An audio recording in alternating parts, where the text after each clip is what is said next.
comment maintenant l'islam est arrivé en Afrique. La rencontre, surtout la rencontre. En Afrique, voilà. Par la violence. Avec la religion traditionnelle africaine. La violence, c'est par la violence que l'islam est entré en Afrique.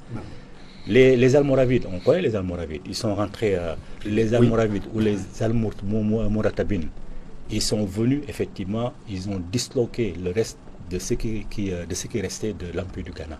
C'est à partir de ce moment-là que l'islam a commencé effectivement à prospérer.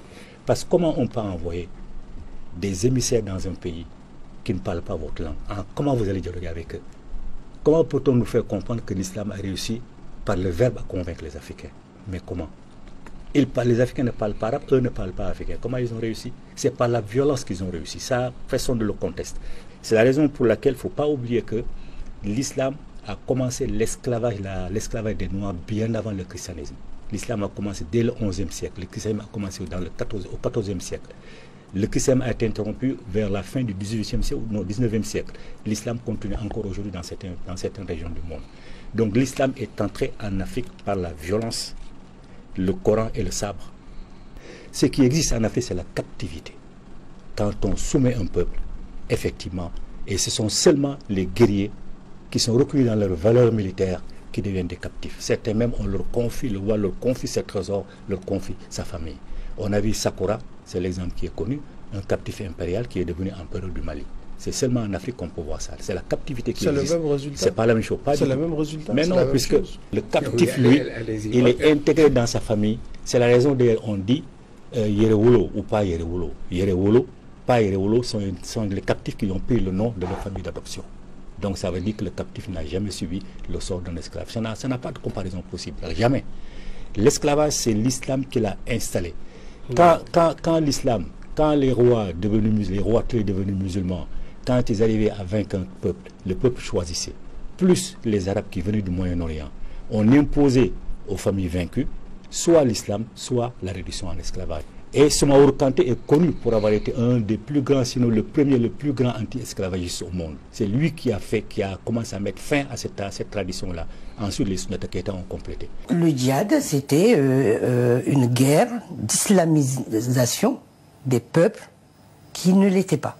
Donc, dans cette région de l'Afrique, donc jusqu'au Sahel, dans tout le Sahel, ce sont les Peuls qui ont mené le djihad pour islamiser les autres peuples de la région, les Bambara, les Soso, les Somono, etc., etc. Donc, ce sont C'était des guerres de conquête et il fallait coûte que coûte apprendre à accepter l'islam comme la religion. Parce que l'islam existe au Mali, notamment dans le nord du Mali, depuis le 7e siècle.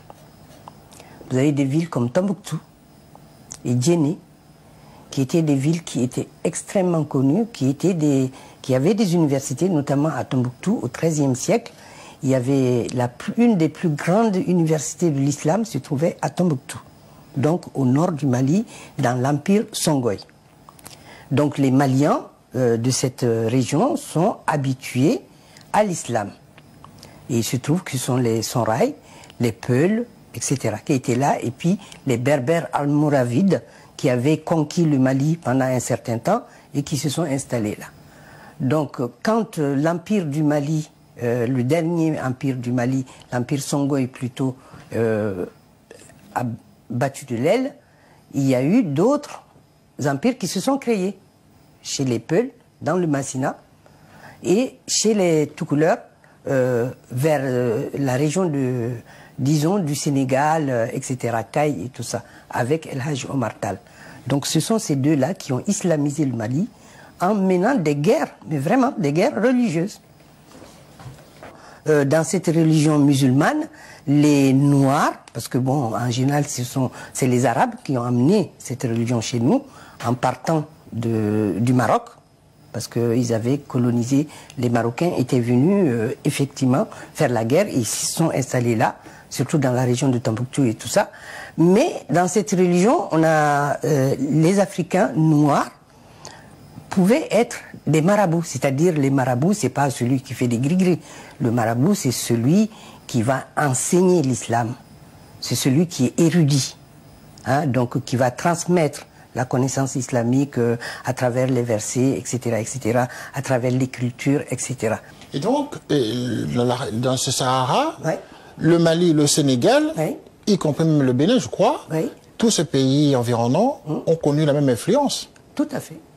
Tout à fait. Parce que bon, si vous voulez, le Mali actuel, qui s'appelait Soudan français, du temps des colons, ce Mali-là, plus le Sénégal, plus un pays comme la Guinée, plus un pays comme la Haute-Volta, en fait, qui s'appelle maintenant Burkina Faso, mais plus le Niger, tout ça, ça fait partie des empires du Mali, dont le premier était l'empire du Ghana.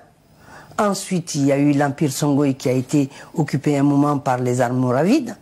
Et ensuite, il y a eu l'empire du Mali.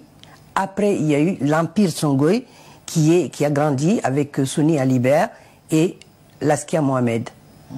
Donc voilà, l'empire du Mali avec Soundiata Keïta. Donc tout ça, c'était les mêmes pays. Ce qui fait que quand vous regardez la géographie, même religieuse de cette région, vous verrez qu'il y a un maximum de musulmans dans ces pays-là. Le Mali, le Sénégal, la Guinée, le Niger, ce sont des pays musulmans.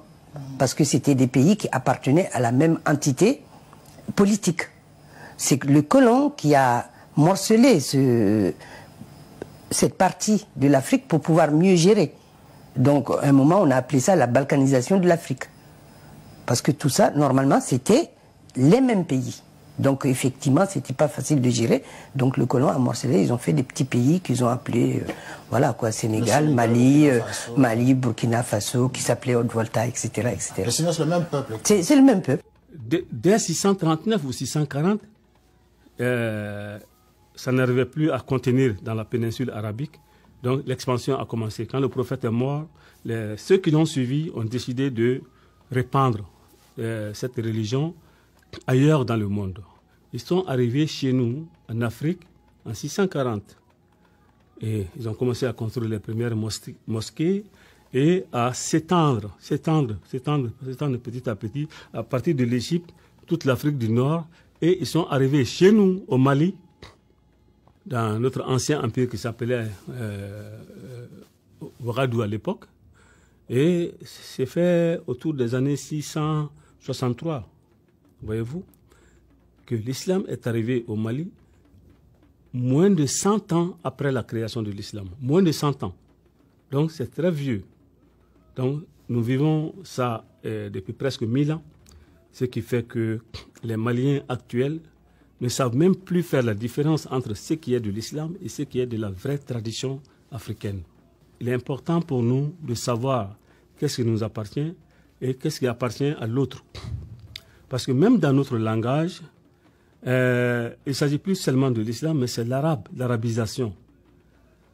L'arabe est rentré dans notre langue. Et le Malien d'aujourd'hui n'est pas capable de formuler une seule phrase sans mettre l'arabe là-dedans. La preuve, c'est que tous les jours de la semaine, dans la langue bamana, c'est des mots arabes, à part le dimanche, kari. Tous les jours, c'est des mots arabes. Et même le temps, wati, on dit en bamana wati. Wati, c'est pas un mot bamana. Wati, c'est al-watan. Les Arabes, c'est un mot des Arabes qui veut dire le temps.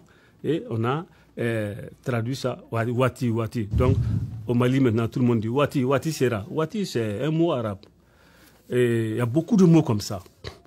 Et donc, les Arabes faisant leur truc, et dès 652, ils ont institué l'esclavage des Noirs. Ils ont inventé l'esclavage dès 652, et ils ont institué ça, et puis ils ont exporté le monde arabe. Donc, ils ont commencé à s'enrichir, à se développer. Nos premiers ancêtres ont refusé de se soumettre à la nouvelle religion. Moi, je suis issu du peuple Bamana. Les Bamana, ça veut dire ceux qui ont refusé de se soumettre à la nouvelle religion. Les Bamana, notre ancêtre a dit, je n'ai pas de maître autre que le Créateur suprême et mes ancêtres qui sont mes guides. Je n'ai pas d'autre maître. Et à un moment donné, ils sont devenus nombreux au point qu'ils ont attaqué directement physiquement l'Empire et nous sommes tombés en l'an 1076, sous le coup de boutoir des Almoravides. Almorabitoun, si vous voulez, qui étaient des gens de l'Afrique du Nord, qui étaient très islamisés, qui sont venus combattre la société animiste. Bon, et à partir de cette date-là, les Arabes ont continué leur expansion, même vers l'Europe. Ils sont arrivés jusqu'en Espagne, jusqu'au sud de la France. Et puis, brusquement, les Européens se sont armés, ils ont pris des armes et ils ont commencé à les combattre. C'est ça qu'on appelle les croisades. Les guerres de religion ont commencé et les religions ont commencé donc à diviser le monde, à créer des camps. Et la création des camps, logiquement, a abouti à des guerres de religion qui ont été des guerres très mortelles. Donc, voilà comment historiquement ces choses-là sont venues. Nous avions la science. À partir de nos sciences, nous avons créé un enseignement scientifique très pointu. Donc, quand nous avons été battus, ils sont venus prendre notre corpus scientifique qui était là, et puis ils ont pris des savants pour traduire nos enseignements, les textes qui étaient dans les pyramides, dans les tombeaux, dans les papyrus. Ils ont pris ces textes-là et puis ils les ont traduits suivant dans le sens qu'eux ils voulaient. Donc, avec la mentalité qu'ils ont, ils ont traduit les textes dans le but de... Ce n'était plus un but très spirituel, l'élévation spirituelle comme nous on avait visé, mais dans un autre sens. Et ainsi, l'histoire a été falsifiée et l'enseignement religieux copié en Afrique aussi a été falsifié. On a passé des siècles à résister. C'est-à-dire qu'on a développé une grande civilisation pendant 35 siècles pratiquement. Et après, il y a eu les envahisseurs qui sont arrivés. Et depuis, on ne fait que résister. Alors, bien sûr, tout a commencé après le déclin de l'empire de Ouagadougou. C'est pour ça que j'ai voulu parler un peu de Ouagadougou. Hein. Et c'est bien avant, parce que l'Égypte, déjà, on était déjà agressé. Hein. Mais l'islam, ça a commencé en Afrique noire à partir de l'empire de Ouagadougou. Alors, Ouagadougou, ce que beaucoup de gens ne savent pas aussi, parce qu'on parle de Ghana, Ouagadougou, c'est des mots. Hein. Ouagadougou, ça veut dire la ville des Ouagé. Ouagé, c'est des gens, c'est des diplomates. C'est des gens qui, en fait, c'est des Soninké. Quand on dit Soninké, ça veut dire les gens de Sonan. Sonan, c'est Assouan. Hein. Les Soninké, ils se réclament de Assouan. Donc, ils viennent du Soudan. Et quand ils sont arrivés en Afrique, il y avait bien sûr des gens qui habitaient là, qu'on appelait des Kakolo. Kakolo en Bambara, ça veut dire ceux qui étaient là avant. Donc ces deux peuples se sont mélangés. Et bien sûr, il y a eu l'empire de Ouagadougou, qui a duré pendant un certain temps. Et c'est des gens qui étaient gardiens de nos valeurs. Il ne faut pas croire que l'islam est tout de suite venu. Ils étaient gardiens de nos valeurs. Et jusqu'à ce que l'islam arrive à mis cet empire de Ouagadougou. Ouagadougou, donc la ville des Ouagé, des diplomates. Parce que pour gouverner, il faut être diplomate. Donc c'est pour ça qu'on les appelait les Soninké des Ouagé. Et les Bambara les appellent d'ailleurs des Maraka. Maraka, ça veut dire ceux qui gouvernent. Et après le déclin, il y a eu l'empire de Soso. Soso, ça veut dire la maison des chevaux, hein, en Maninka. Donc c'est des gens qui maîtrisaient l'art d'élevage des chevaux et autres. Et c'était Soumaoro Kanté. Soumaoro Kanté, tout le monde a entendu parler, contre qui Sundiata s'est battu. Alors, cet homme, beaucoup de gens le considèrent comme un tyran. Mais en fait, c'était un des premiers grands résistants contre l'islam et contre l'esclavage. Bon, à l'époque, ce n'était pas l'esclavage transatlantique, puisque c'était dans les... c'était au XIe siècle. Donc, il n'y avait pas encore l'esclavage transatlantique, c'était l'esclavage arabo-musulman. Donc, il y avait 12 États au Mandin à l'époque. Donc, les Arabes et les Souraka. Les Souraka, c'est des Africains qui sont arabisés.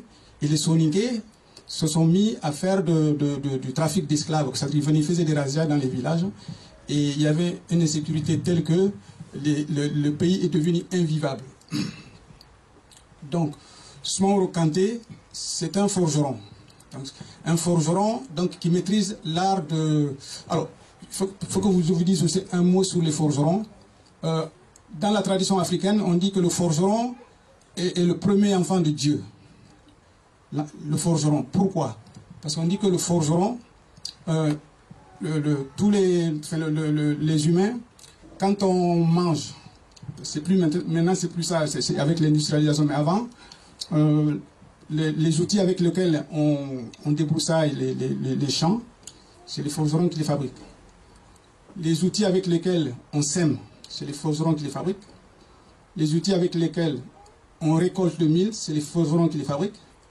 Les outils avec lesquels on pile le mil, hein, le pilon et le mortier, c'est les forgerons qui les fabriquent. Les outils dans lesquels on mange aussi, on appelle counan, parce qu'avant ils faisaient les plats avec des troncs d'arbres. Maintenant, après il y a eu les calebasses, maintenant c'est avec les trucs plastiques qu'on fait là. Donc, à cause de ça, ce sont les premiers hommes à maîtriser les techniques de fabrication des outils.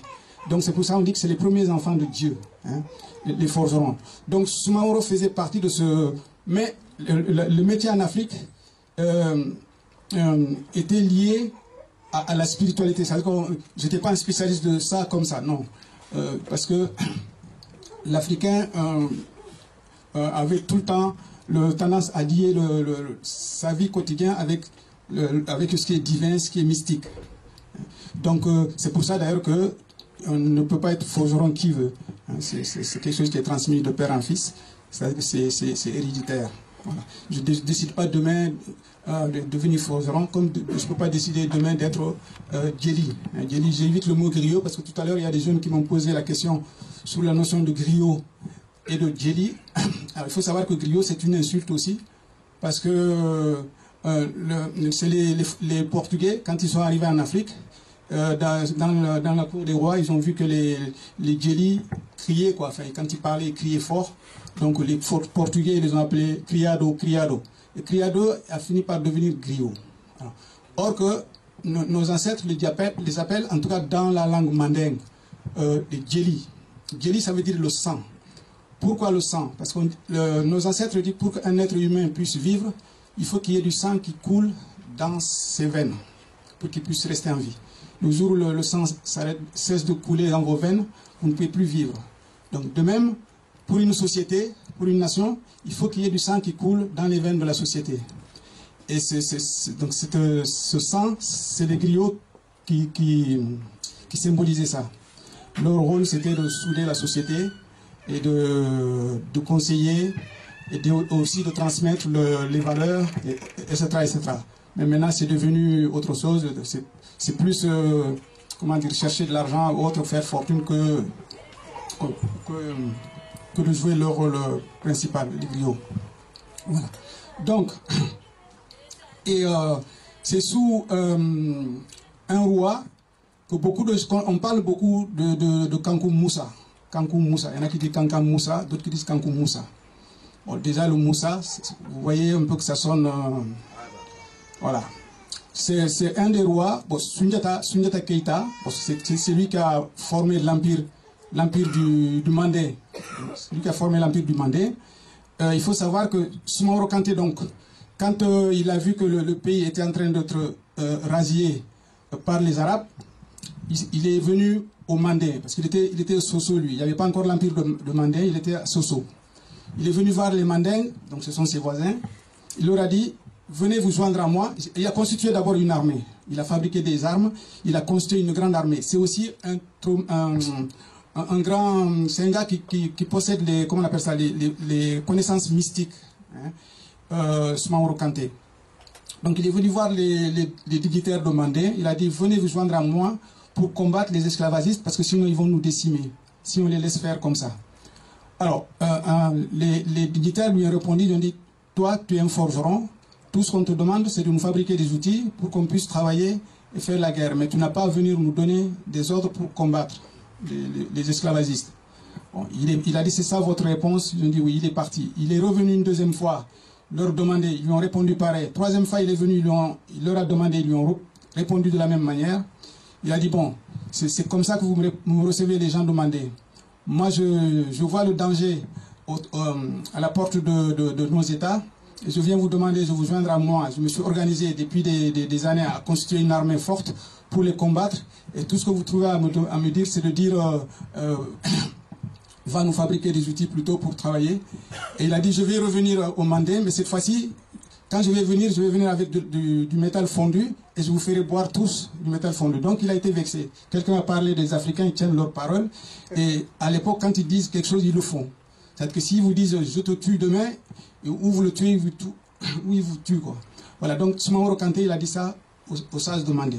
Et c'est à partir de là qu'il s'est mis à faire la guerre et aux esclavagistes et aux dignitaires de Mandé qui étaient passifs, quoi, c'est-à-dire qui ne combattaient pas les musulmans. C'est à partir de là que les voyants ont dit qu'il faut aller chercher un homme qui est en exil, en dehors du Mandé, qui se trouve à Mema. Mema, c'était dans l'état de Ouagadougou, justement. Alors, Mandé, ça veut dire quoi, Mandé? Mandé, en fait, c'est quand, après le déclin de Ouagadougou, il y a un groupe de personnes qui sont parties pour venir s'installer dans la région qu'on appelle maintenant Mandé. Alors, Mandé, en fait, veut dire, il y a deux mots, il y a Man et Dé. Man, c'est le lamentin. Lamentin, qu'on appelle en maninga, Man. Dé, c'est l'enfant. Alors, avant, nos ancêtres ne faisaient rien sans consulter l'esprit des ancêtres et des man. Donc, ils vont voir le prêtre on veut s'installer telle chose, ou on veut faire prendre telle décision. Qu'est-ce que vous voyez? Le prêtre va dire, voilà, il va consulter les man, donc il va leur dire, j'ai vu telle ou telle chose. Et il y a possibilité de faire un sacrifice pour que ça réussisse, ou alors il ne faut pas le faire. Donc quand ils ont voulu quitter le Ghana pour aller s'installer au Mandé, ils ont demandé aux prêtres de regarder si le fait de venir s'installer au Mandé va leur réussir. Et les prêtres leur ont dit ça va vous réussir à condition que vous fassiez le sacrifice d'un jeune lamentin au bord du Djeliba. Alors Djeliba, c'est ce qu'on appelle maintenant le Niger.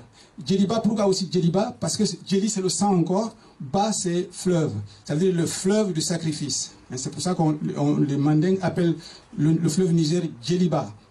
Djeli c'est toujours le sang, hein, parce que quand on fait les sacrifices, donc c'est ça. Donc ils ont fait le sacrifice du jeune lamentin et ils ont donné le nom du jeune lamentin au pays. Donc Mandé, Man, lamentin, Dé, l'enfant. À partir de là, ils ont créé le premier village qu'ils ont créé, ils ont appelé ce village Mani. Mani. Ma, en bamana, veut dire beaucoup de choses. Pour dire ma mère, je dis ma. Mais pour dire aussi et humain, je dis aussi ma. Hein. Pour dire aussi l'humanité ou l'humanisme, je dis maya. Hein. Voilà, j'ai vu tout à l'heure, c'est marqué Moukadi le Mouya, ça veut dire maya, moya, c'est la même chose. Donc on voit qu'il y a une continuité culturelle dans toute l'Afrique. Quand vous remarquez très souvent, vous verrez que toute l'Afrique, d'ailleurs les griots le disent au Mandé, il y en a qui disent qu'il y a 80 ou 85% de la population de toute l'Afrique qui est passée par cette partie quoi, du Mandé, non pas parce que c'était seulement une voie d'immigration. Donc ils ont fait ce sacrifice-là et le premier village qu'ils ont créé, ils ont appelé ça Mani. Mani, ça veut dire le man, toujours on a le man, toujours, le lamentin, ni c'est petit, donc petit lamentin, le village. Et c'est pour ça que les Maninka, c'est ce que les Européens appellent, ou quand on dit Mandingue, c'est pas Mandingue, c'est les Européens qui disent ça. Mais les Bambara ou les Maninka disent Maninka, Maninka. Pour dire quelqu'un, un habitant de tel endroit, je dis, par exemple de Paris, je dis Parinka, ou je dis Guadeloupeka, ou je dis Amerika, ou bien Dakarka. Donc Maninka, ça veut dire les habitants de Mani. Et il faut savoir que bon, le Mandé c'est pas un peuple à part aussi quoi. Ça aussi il faut cette idée qu'on se l'enlève. Il y en avait toutes sortes de peuples. Il y avait des Soninké, des Peuls, des Bambara. D'ailleurs le mot Bambara est venu beaucoup plus tard. C'est aussi dû à une résistance, hein, le mot Bambara. Que si c'est le temps d'expliquer, j'expliquerai aussi. Et donc ils sont venus au Mandé. Mais à l'époque, il n'y avait pas de roi, c'était des simbos, c'était des maîtres chasseurs. Alors, ce qu'on appelle ici aussi chasseurs, en Afrique, c'est pas pareil, quoi, parce que souvent il faut dire les choses dans nos langues pour comprendre leur sens. Mais quand on le dit en français, on ne comprend pas. Parce que quand on dit français, c'est chasseur, un chasseur, bon, il va chasser des animaux, c'est tout, quoi. Or qu'en Bamana, on dit donso. Donso. Alors si je vous dis donso, vous n'allez pas avoir du tout de rapport avec le chasseur. Donso, ça veut dire celui qui rentre à la maison. Donso. Donso, celui qui rentre à la maison. Alors, pourquoi on dit donso? Parce qu'il passe son temps dans la forêt, dans la brousse. Il passe son temps dans la brousse. Non pas simplement pour tuer des animaux, mais c'est pour étudier aussi. C'est pour étudier la faune et la flore. Donc c'est des gens qui ont une connaissance phénoménale des plantes, de tas d'autres choses. Et pour soigner des maladies, pour soigner, mais bien sûr, pour se nourrir, il faut aussi tuer aussi des animaux. Ils connaissent aussi tous les animaux de la forêt, leur cycle de reproduction et autres. Donc ils connaissent aussi l'astrologie, parce que c'est avec les étoiles la nuit qui se guident. Hein, et d'ailleurs on les appelait des djoula. Parce que maintenant on appelle les Bambara ou les Maninga qui sont en Côte d'Ivoire ou en Burkina, on les appelle des djoula. Mais djoula, ça veut dire commerçant. Maintenant, mais en fait, c'était les Dosso qu'on appelait djoula, parce qu'ils voyageaient beaucoup, ils allaient de ville en ville, mais aussi pour la connaissance, quoi. Ils allaient voir d'autres peuples, tout ça. Donc, on dit que la plupart des villes créées au Mandé, ce sont les Donso, ou en Afrique en général, hein, ce sont les Donso qui les ont créés. Et donc, quand ils ont créé quand il y a eu l'empire mandingue, donc, Sundiata est venu, il a combattu Soumaoro Kanté. Sundiata est devenu donc l'empereur du Mali. Mais beaucoup de gens pensent qu'il est devenu l'empereur du Mali tout de suite. Non, parce que Sundiata aussi lui aussi, il a dit que s'il y a eu tout ça au Mandé, si Soumaoro est venu combattre les Mandins, c'est parce que à l'origine c'est l'esclavage. Donc Sundiata, quand il est venu avec son armée, parce qu'il est venu avec une armée de Ouagadougou, de Mema. Et après, il y a tous les donzos, hein, tous les confréries des chasseurs, qui se sont rejoints à lui, enfin ceux qui résistaient du moins, hein, parce qu'il y en a qui ne résistaient pas, mais ceux qui résistaient sont venus sur elle. Mais aussi, c'est parce que les man ont dit, il n'y a qu'un homme qui peut vous sauver. Hein. Les voyants, ils ont regardé, ils ont dit, il y a un homme qui est à tel endroit, c'est un enfant de Mandé, il faut l'amener, c'est lui qui peut chasser Soumaoro Kanté, demander. Donc quand il est venu, ils ont chassé Soumaoro Kanté. Sundiata, il a dit, je ne prendrai le trône que lorsque tout le monde sera d'accord avec les idées que je défends, c'est-à-dire supprimer complètement l'esclavage dans tout le Mandé. Voilà. Donc, ça, c'était pas une chose facile, parce que comment on appelle ça? Comme toujours, il y a des traîtres parmi nous, hein, encore au jour d'aujourd'hui, il y en a. Donc, Sundiata a dit, il faut qu'on élimine complètement ceux qui ne veulent pas se soumettre, ceux qui ne veulent pas accepter cette idée d'éradiquer l'esclavage au Mandé. Il faut les ramener à accepter de gré ou de force. Bon, ça c'était une des conditions, mais il fallait aussi aller voir tous les grands prêtres, parce qu'il y avait des grands prêtres qui étaient là, mais eux ils se mêlent pas trop dans les affaires courantes, mais il faut aller aussi les voir pour qu'ils acceptent aussi, parce que Sundiata, il voulait une coalition derrière lui, il voulait pas arriver au pouvoir s'il n'y avait pas quelqu'un derrière lui. Donc tout le monde, c'est au bout de 10 ans, à partir du moment où il a combattu Soumaoro Kanté, je crois que c'était au milieu du XIIe siècle, quand il a combattu Soumaoro Kanté, et c'est 10 ans après qu'ils ont réussi à ramener le calme dans le pays. C'est à partir de là qu'ils ont intronisé l'empereur de Mandé. Et c'est au moment de cette intronisation qu'ils ont prononcé ce qu'ils appellent aujourd'hui la charte de Kouroukanfouga. Mais en fait, c'est quoi la charte de Kouroukanfouga? Alors, beaucoup disent que ce charte de Kouroukanfouga date de l'Égypte antique, mais en fait, ça existait déjà au Mandé. Quand Sundiata l'a promulgué au moment de son intronisation, ça existait déjà. Mais qui c'est qui l'utilisait? C'était les Donso, justement. C'était leur... Il a parlé de Donso Kalikan. Kali, c'est je jure sur telle chose. Donc on appelait ce qu'on appelle aujourd'hui le charte de Mandé, c'était Donsolu Kalikan. Hein, Donsolu Kalikan, c'est-à-dire que c'était le serment des chasseurs qui juraient sur ça pour défendre le pays, pour être juste, pour être fraternel, pas de discrimination raciale, Hein, tout ça a été dedans. Hein. Je crois que c'était même 44 articles. Je pense que à l'intronisation de Soundiata, ils l'ont encore. Quelqu'un a parlé tout à l'heure que les Blancs ils l'ont ramené à 10. Mais Mandel, déjà, ils l'ont diminué encore. C'était 44 articles, normalement. Bon, enfin bref. Et Soundiata, donc, il a réussi à éradiquer l'esclavage au Mandé. Mais, bon, il y a des fois, on fait des erreurs. Quand on est humain, on fait des erreurs. Pour moi, personnellement, ça c'est moi qui... Je pense que Soundiata a fait une erreur parce que quand même, quand il a pris le pouvoir,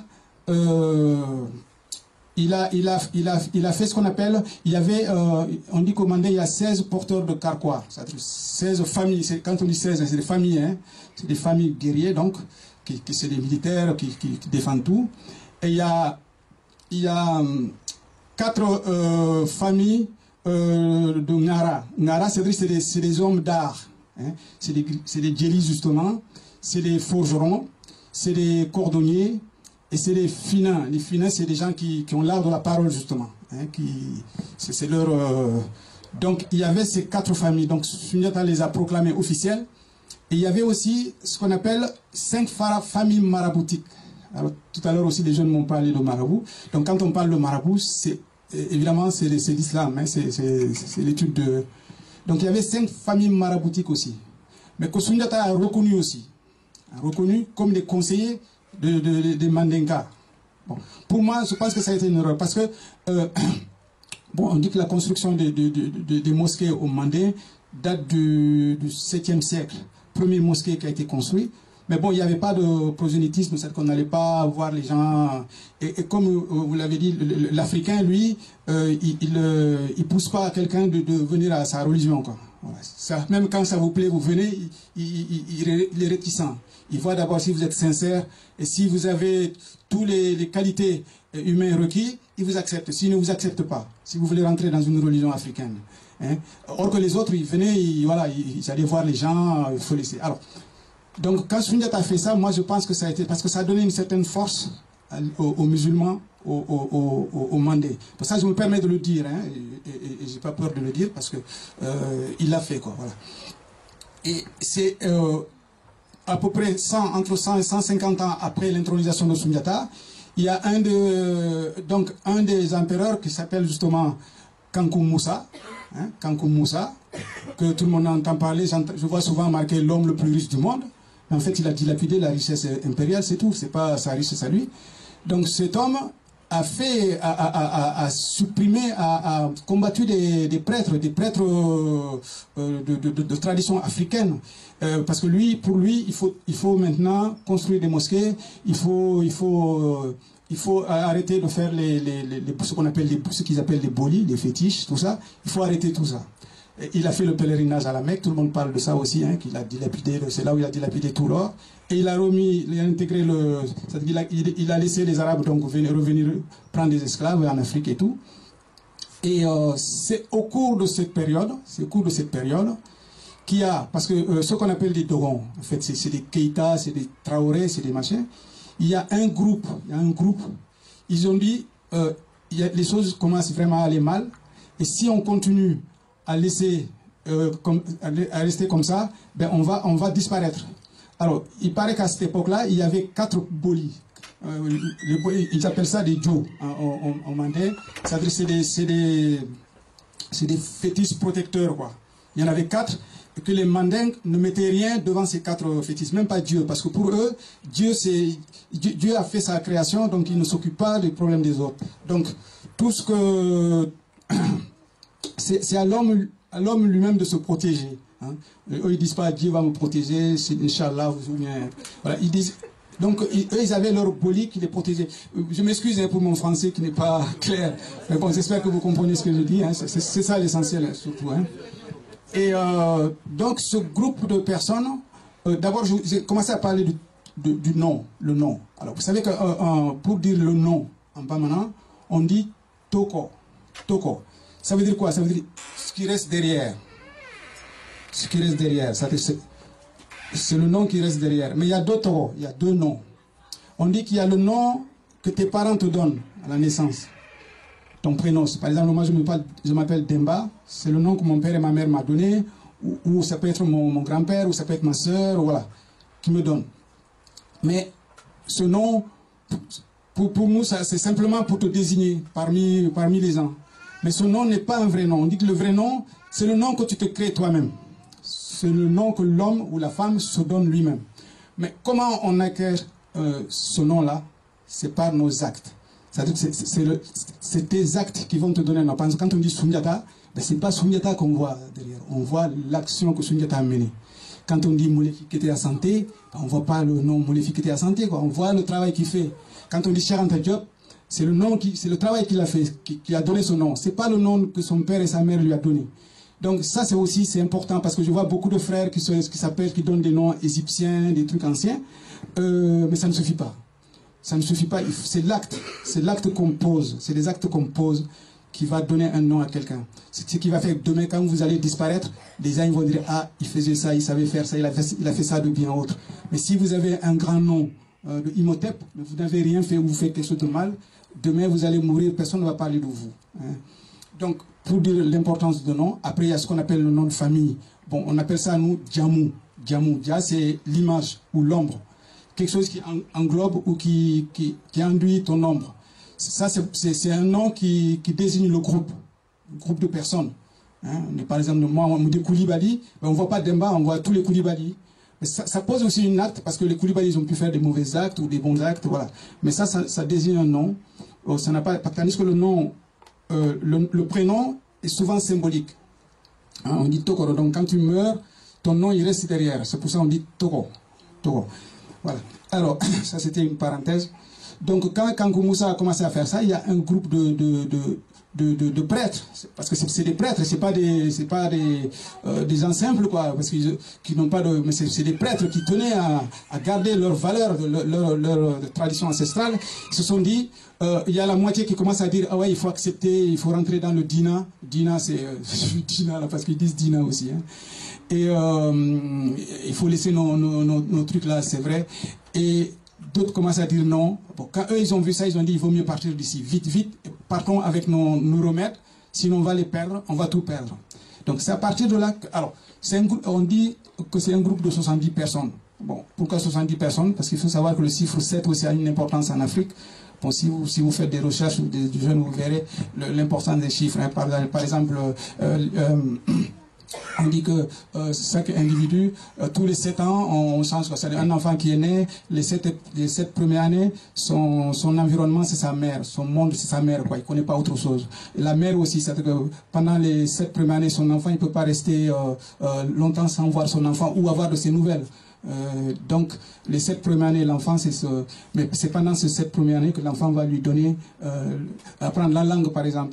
Je vous fais des témoignages comme ça, hein, des valeurs qu'on nous enseigne quand on est enfant. Et les 7 premières années, donc, l'enfant, sa mère va lui enseigner les langues. Et à partir de 7 ans, de 7 maintenant à 14 ans, il commence à aller fréquenter un autre monde. C'est-à-dire, il sort dehors, il s'amuse avec d'autres enfants. Et il voit des choses, il vient, il pose des questions à sa maman lui donne des explications. Donc ça va durer 7 ans aussi. Mais toujours son monde c'est sa mère. Et après 14 ans, il y a encore 7 ans, il va faire encore 7 ans. Mais pendant ces 7 ans-là, il va chercher, il va essayer d'avoir son autonomie. C'est normal parce qu'il faut que lui aussi devienne adulte. C'est-à-dire que de 14 à 21 ans, eh bien, il va essayer de prendre son autonomie par rapport à sa mère.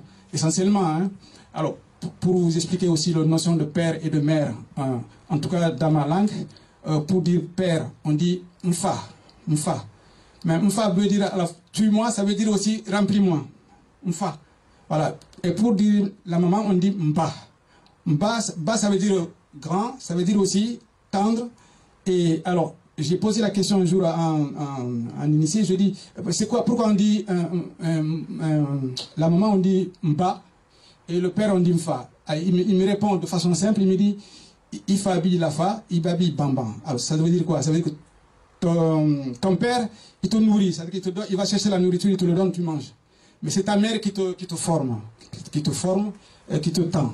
Hein, ibabi bambam, ifabi fa. Vous voyez, ça veut dire que on ne dit pas mfa pour rien, on ne dit pas mba pour rien. Hein. Et pour dire parents, dans ma langue, on dit mbadin. On dit jamais mfadin, on dit mbadin. C'est-à-dire les enfants de ma mère.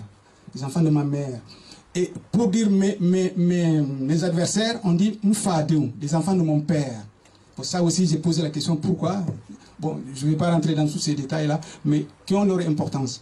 Donc, à partir du moment où ce groupe de 70 personnes, ils ont décidé, ils ont dit, on va partir avec nos remèdes, on va aller s'installer en dehors de ce monde-là, parce que sinon, on va tout perdre. Donc, ils ont pris tous leurs remèdes. Et quand ils sont venus, alors à l'époque, il paraît qu'il y avait une ville au Mandé qui s'appelait Kanibala. Et Kanibala, il y avait 12 villes, je crois, et la capitale de ces 12 villes, c'était Dogoromu. Alors, il y en a qui disent que le nom du Dogon vient de là, d'autres disent non. Donc, ils sont allés s'installer là-bas. Et en partant, il y a un autre prêtre du Komo. Komo, vous avez tous entendu parler du Komo, c'est aussi une société d'initiation africaine, mais où on trouve beaucoup de connaissances dans le Komo. Hein. Et il y a un Traoré qui les a suivis. Lui, il a dit, moi, je vous suis aussi, parce que sinon, je vais perdre aussi mon Komo, quoi. Et donc, ils sont partis ensemble, et ils sont allés s'installer donc là où il y a actuellement les Dogons.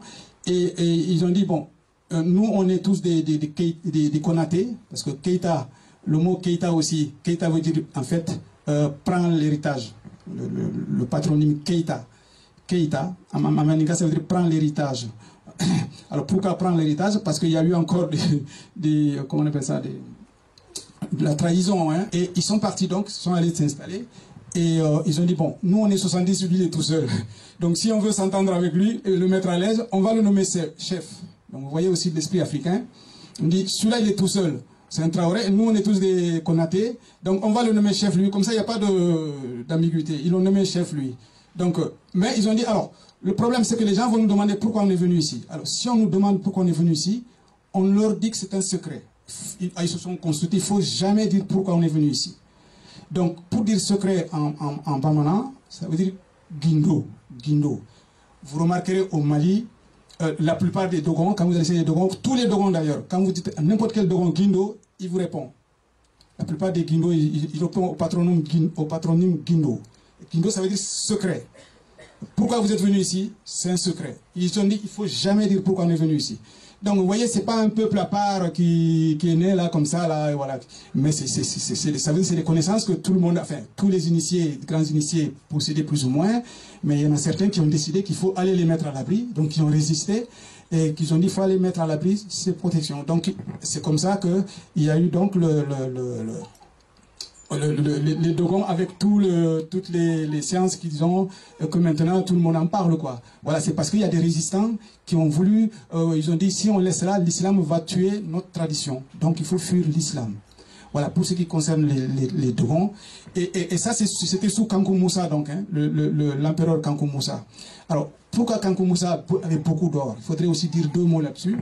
Et en fait, cet or, c'était l'or impérial. C'est-à-dire, quand Soundiata est venu au pouvoir, il faut savoir que Soundiata avait constitué une réserve fédérale, une réserve impériale plutôt, d'or. Parce qu'il y avait beaucoup d'or au Bourré. Mais ce n'était pas de l'or simple comme ça. C'était, on appelle ça Djosanu, ou Sanu Djo. Djo, c'est-à-dire, quand je vais jurer sur ça, je dis, si je deviens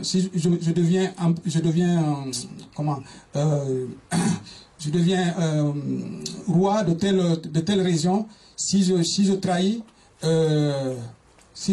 eh bien que les ancêtres donc on jurait dessus qu'en fait. Donc il avait fait 32 genres, parce qu'à l'époque on considérait qu'il y avait 32 grandes familles au Mandé. Soundiata avait constitué 32 genres dans lesquels il avait rempli d'or. Et ça, c'était en cas de coup dur au Mandé. Vous voyez déjà à l'époque, il prévoyait déjà que s'il y a un problème, et c'est quand Kankou Moussa est venu au pouvoir, et c'est cet or qu'il a dilapidé en allant à pèlerinage à la Mecque, en construisant des mosquées de partout, sur tout son chemin. Vous voyez. Et d'ailleurs, c'est pour ça que les griots parlent jamais de lui. Et c'est à partir de là que le déclin a commencé aussi de l'Empire, hein, à partir de lui, quoi. Voilà. Donc, pour ce qui concerne mon cas, moi, et bon, à l'époque, le Sénégal n'existait pas, ni le Mali, ni la Guinée, autres, hein, on disait le Mandé, hein. Bon, il y a eu des régions. Donc, moi, actuellement, je suis, je suis du Sénégal, hein, je suis né au Sénégal oriental, mon père y est né aussi, mais mon grand-père, non. Mon grand-père est venu du Mali, d'une région qu'on appelle Karta. Alors, après le déclin donc, de l'empire du Mali, il y a eu des petits royaumes, il y a eu bien sûr le Songhai et tout ça, mais il y a eu aussi ce qu'on appelle l'empire Bambara du Ségou, l'empire Bambara de Karta, l'empire Bambara de Bélédougou, l'empire Peul, etc., etc. Il y a plein de petits royautés comme ça. Mais parmi ces royaumes, il y en a qui se battaient toujours contre les marchands d'esclaves, quoi. Et c'était le cas, par exemple, des Massassis de Karta, d'où moi je suis ici. Et bon, la reine de Sultan Koulibaly, ça a commencé au XVIe siècle à peu près. Et le dernier roi qui a été tué par El Hadj Omar Tall, que vous avez dû entendre parler, c'est un gars qui a fait le djihad dans tout le Mali. Et il se battait à la fois contre les Africains, les Bambara et les Européens. Hein. C'est comme Sékou Touré, Samori Touré, que beaucoup de gens disent que c'est vrai qu'il s'est beaucoup battu contre les colons, mais il s'est battu aussi contre les traditionnistes. Il a détruit des fétiches, il a construit des écoles coraniques, quoi. Donc pour nous, c'est pas un héros, quoi. C'est Samori qui a affaibli Sikasso, le Tata de Sikasso, et qu'ensuite les Français sont venus, ils l'ont détruit, quoi. Ils ont tué le Babemba, enfin qui s'est tué lui-même, il s'est suicidé. Donc dans mon cas, moi, d'après ce que mon grand-père m'a raconté, l'empire Bamana de Karta, ils se sont battus, il les a attaqués, El Hadj Omar les a attaqués 12 fois. 12 fois, il est venu les attaquer, ils l'ont repoussé, quoi. Mais 13e fois, il y a quelqu'un qui a trahi, c'est-à-dire quelqu'un a allé dévoiler tous leurs secrets, le secret des Massassis, à El Hadj Omar Tall. Mais eux, ils ont su donc que leur secret a été dévoilé auprès du marabout. Donc il a réuni toute sa cour. Il a dit voilà, on nous a trahis. Donc si les musulmans viennent cette fois-ci, ils vont nous décimer, quoi. Donc je ne veux pas qu'ils nous déciment, mais je ne vous oblige pas non plus à ne pas vous battre contre lui. Tout ce que je demande, c'est qu'on met à l'abri les femmes et les enfants. Hein. Vous mettez à l'abri les femmes et les enfants, parce que c'est des gens, ils sont horribles, parce qu'à chaque fois, ils faisaient comme les colons, quand ils attrapaient un roi, ils le tuaient devant tout le monde, devant ses sujets, pour donner exemple aux autres, quoi. Hein. Donc, quand il a fait ça, la plupart des chefs militaires, ils ont décidé d'aller chercher des renforts, parce qu'ils savaient qu'il y avait d'autres royautés qui se battaient contre eux. Donc, ils ont dit, bah, on va mettre les enfants à l'abri. Et c'est comme ça que moi, mon grand-père est venu au Sénégal. On l'a amené dans le village où je suis, on l'a confié à quelqu'un, il est venu avec là. Et ils sont retournés se battre contre les marabouts. Mais en fait, qu'est-ce qu'ils ont fait? Ils se sont associés avec les Français. Voyant ça, ils se sont associés avec les Bambara pour combattre Cheikh Oumar. Et après, ils ont dominé comment on appelle ça? Les Bambara, quoi. Voilà, donc vous voyez que ça a été une résistance. Depuis le Soso, Soumaoro Kanté a résisté contre l'esclavage musulman. Et Fakoly Doumbia, que c'était un des généraux de Soundiata Keïta, Tiramagan Traoré, qui était aussi un des généraux de Soundiata et aussi son cousin, ils se sont battus aussi contre les... D'ailleurs, Fakoly a demandé, quand Soundiata a mis des différents généraux dans des coins de Mandé pour repousser, il a dit mettez-moi là, il a demandé à ce qu'on le mette là où il y a, vers la frontière avec la Mauritanie, tout ça, là où les machins viennent. Parce que lui Fakoly, quand quelqu'un disait Allah au Akbar, il lui tranchait la gorge. Lui, il ne voulait pas entendre parler de Allah, Fakoly Doumbia. Voilà, donc pour vous dire que c'est grâce à toutes ces résistances, mais depuis Kemet, les pharaons qui ont résisté contre les Hyksos, jusqu'à Ouagadougou, où les rois qui ont résisté contre les envahisseurs musulmans, jusqu'à Soso, ils ont résisté. Après, il y a eu Soundiata qui a résisté. Bon, lui, là, il a donné une faveur. Il n'a jamais été musulman, Soundiata, hein, mais il tolérait toutes les confessions religieuses au Mandé. Voilà, c'est peut-être ça l'erreur, c'est l'erreur que beaucoup d'Africains font, parce qu'on est tolérant justement. Bon, est-ce qu'il faut qu'on continue à être tolérant? où il faut qu'on double maintenant notre tolérance de vigilance. C'est à nos stratèges de voir ça. Et voilà. Toutes les religions révélées, eh bien, au début, sont nées sur des pogroms. Hein. Il y a eu toujours lutte entre les croyances populaires et les religions révélées. Donc, beaucoup de religions, pour s'asseoir, eh bien, c'est sur des morceaux de cadavres. Hein. Vraiment, les croyances traditionnelles vivaient en paix avec toutes les autres croyances. Non, on ne connaît pas la guerre de religion, c'est venu avec les religions révélées. Les religions qui sont créées, dès que elles veulent prendre de l'ampleur, il faut qu'elles détruisent. Ah. Voilà. Quand l'islam est rentré dans nos pays, que ce soit ici au Mali, au Niger, au Nigeria, au Nigeria, tout ça, mais qu'est-ce qu'il y a eu? On a beau dire. Donc, les religions, pour s'étaler, souvent ont besoin d'être vraiment suicidaires.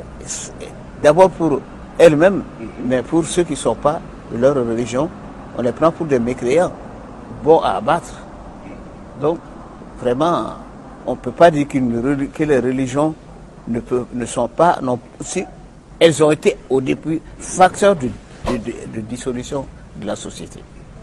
Donc, qu'on soit réaliste. L'islam, aussi bien le catholicisme, se sont un peu imposés à l'Afrique, surtout dans nos pays. Ils ont essayé de tuer les croyances traditionnelles. Tous, ils ont abouti à quoi? À les effacer, du moins à les rendre clandestines. Mais tout le monde les consulte. Même les prêtres et les marabouts consultent les géomanciens. Alors, mais vous savez, pour être un bon chrétien, un bon musulman, il faut être d'une culture élevée. C'est ça le problème chez nous. C'est ça. On ne cherche pas à connaître la religion de l'autre. Oui, parce qu'on est illettrés. Nos marabouts sont doctrinaires. Les chrétiens sont doctrinaires. Alors que dans nos pays avant, tout le monde marchait ensemble. On ne faisait pas la guerre au Komotigi. Non. Même maintenant, on ne fait pas la guerre. Hein. Ni aux géomanciens. Non. Absolument. Alors, qu'on soit franc. C'est pourquoi je dis que l'Afrique, son grand problème, l'Afrique s'est reniée à elle-même. Ça, c'est un. Donc, l'Afrique, même avec un rapport avec les religions, on est en train de nous mentir. Or, le mensonge, c'est un choix. Quand tu mens, tu sais que tu es en train de mentir. Oui. Mais la vérité, c'est un état translucide. Tu peux cacher ça sous terre, mais ça va rebondir et briller comme un diamant. Donc, les marabouts, les trucs qui se lèvent pour dire tous les chrétiens iront dans l'enfer, etc., etc. Ou bien les géomanciens, tout ça, iront dans l'enfer. Pourquoi ils vont les consulter? Même pour voyager, tu vas voir le géomancien. Pour épouser une femme, tu vas voir le géomancien. Oui. Or, Dieu a interdit tout ça. Donc, qu'on soit franc. Le mensonge, il est temps qu'on arrête. Blanc, noir, jaune, chrétien, musulman, qu'on se retrouve maintenant au Mali autour d'une table dans un langage de vérité. Nous, en Afrique de l'Ouest, c'est vraiment dommage. L'Afrique de l'Ouest, je pense que c'est la région la plus aliénée d'Afrique. Parce que l'islam est chez nous depuis près de 1000 ans. Et les Africains de l'Ouest ont du mal à faire la distinction entre ce qui est africain et ce qui est de culture arabe. Et c'est dommage. Donc, voilà, c'est dommage. Et c'est ça qui crée la division entre Africains. On se dit musulmans, chrétiens, bouddhistes, bon, finalement, qu'est-ce que nous-mêmes nous sommes? Bon, maintenant, je crois que le monde a vu qu'il y a un mouvement de réveil des Africains et les Maliens ont commencé à penser que, bon, maintenant, il faut dire aux Africains que les prophètes qu'on a brandis là, c'était des prophètes blancs jusque-là.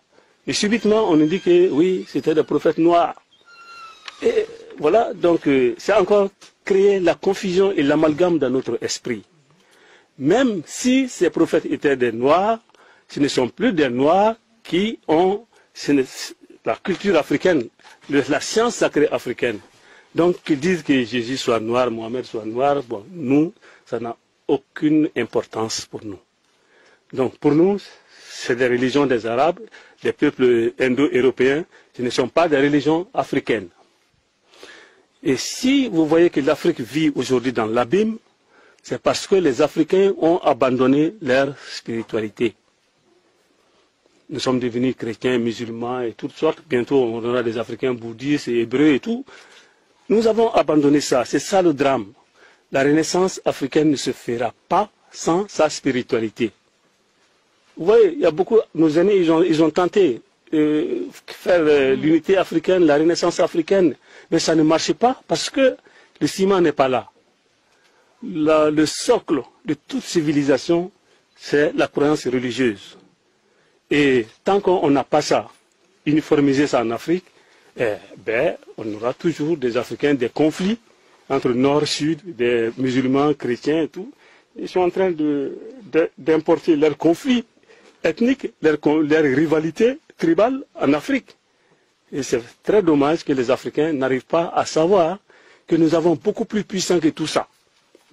La spiritualité africaine, elle est unique. Malgré la division qu'ils sont en train de créer entre nous, vous êtes Bassa, moi je suis Bamana, le Peul, le Fulani, le Wolof, partout on a la même base spirituelle. Il y a peut-être des accessoires qui diffèrent parce que l'environnement crée cette différence-là. Chez vous les Bassa, vous avez des nervures de palme comme symbole de majesté. Chez moi, au Mali, nous avons la queue d'animal, comme symbole de majesté. C'est le même symbole. Il faut que l'Afrique se fonde sur sa spiritualité, sur ses croyances spirituelles pour émerger. Sans cela, tout le reste du discours, c'est du pipeau. Et ceux qui disent que la spiritualité ne fera pas de l'Afrique, ce sont des gens qui sont là pour nous distraire de l'objectif de la renaissance africaine. Sans spiritualité, sans ces croyances spirituelles, l'Afrique n'ira nulle part. Les Arabes ont eu leur puissance parce qu'ils se sont unis à travers l'islam. Les Européens ont unifié le christianisme pour faire leur puissance. Et pourquoi on dit aux Africains, toi tu es Bassa, toi tu es créole, toi tu es ceci, tu es cela, et on crée la division entre nous. Donc, tant que les peuples ne se mettent pas ensemble pour bâtir, ils ne seront jamais une puissance. Donc, la spiritualité, c'est le premier facteur de mettre les gens ensemble pour faire le développement. Merci. Voilà.